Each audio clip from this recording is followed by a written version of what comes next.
छत्र पारखा थाय घेर न थाय। अयोध्या माथे शिवी राजा महान शक्तिवादी राजा थई गया। हवे बाद देवताओं कष्ट भोगवू पड़े मानवीओं ने, छता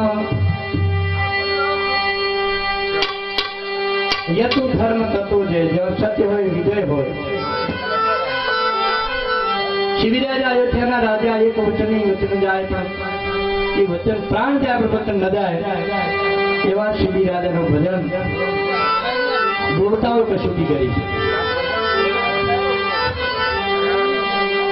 नाम रहन तो ठाकुर नानो नव रह कीर्ति करा जोन कोटड़ा ये तो पाया नव पुरम जने तो जनता तो ये वचन दे भगत दाता का शूर मैं तो तुद मोटनी तारा मत रे घुमा विष्णुर।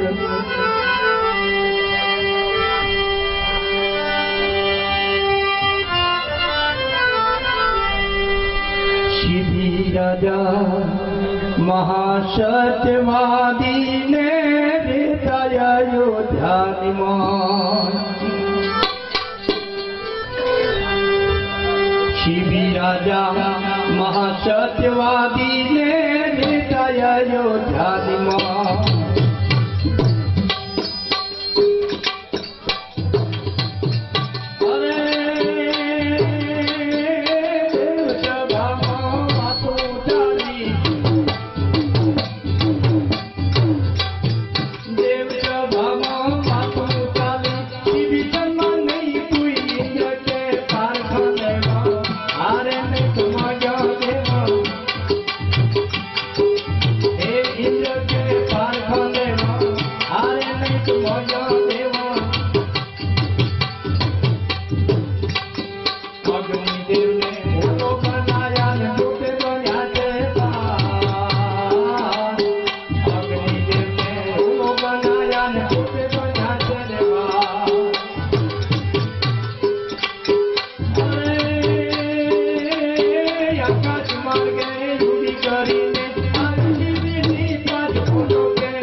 अनाज मारे जो